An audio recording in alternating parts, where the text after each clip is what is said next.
IAS officer, IPS officer, IFS officer, IFOS officer, આમના training સેન્ટરો ક્યાં છે, એમના સ્લોગન શું છે, અને આ જે ટ્રેનિંગ સેન્ટર હશે એમાં કાં તો સરદાર વલ્લભભાઈ પટેલનું નામ આવતું હશે, કાં ઇન્દિરા ગાંધીનું નામ આવતું હશે, કાં લાલ બહાદુર શાસ્ત્રીનું નામ આવતું હશે, કાં સુષ્મા સ્વરાજ મેડમનું નામ આવતું હશે. તો આને કેવી રીતના યાદ રાખવું? એક વખત જો તમે યોગદાન યાદ રાખી લેશો તો તમને કોઈ દિવસ નહીં ભૂલાય. તો એટલું યાદ રાખવું, આઈએસ ઓફિસરનું બધાને ફૂલ ફોર્મ આવડતું હોય, ઇન્ડિયન એડમિનિસ્ટ્રેટિવ સર્વિસ.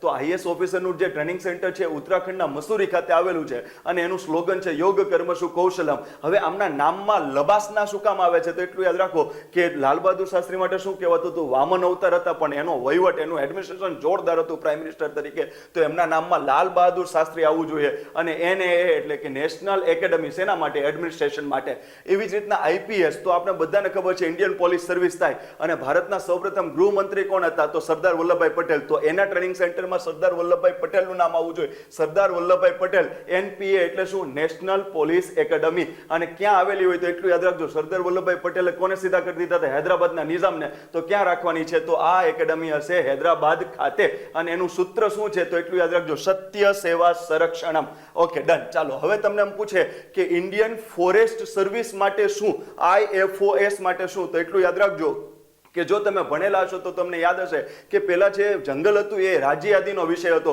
પણ ઇન્દિરા ગાંધીએ 42મો બંધારણીય સુધારો કરી રાજ્ય યાદીમાંથી એને સંયુક્ત યાદીમાં લઈ લીધો. એટલે કે જંગલ બાબતે હવે કાયદાઓ રાજ્ય પણ બનાવી શકે અને સંસદ પણ બનાવી શકે. તો આવું મોટું યોગદાન કોનું હતું? ઇન્દિરા ગાંધીનું. તો જો ફોરેસ્ટ સર્વિસના અધિકારી માટે જે ટ્રેનિંગ આપતા હશે એ સેન્ટરના ફૂલ ફોર્મમાં ઇન્દિરા ગાંધી શબ્દ આવવો જરૂરી છે. તો Indira Gandhi national forest academy ક્યાં આવેલું છે? તો ઉત્તરાખંડના દહેરાદૂન ખાતે. અને એનું સ્લોગન શું છે? અરણ્ય તે પૃથ્વીસ્યો નમસ્તો. એટલે અરણ્ય એટલે જંગલ, પૃથ્વીસ્યો નમસ્તો એટલે કે પૃથ્વીનો આનંદ છે.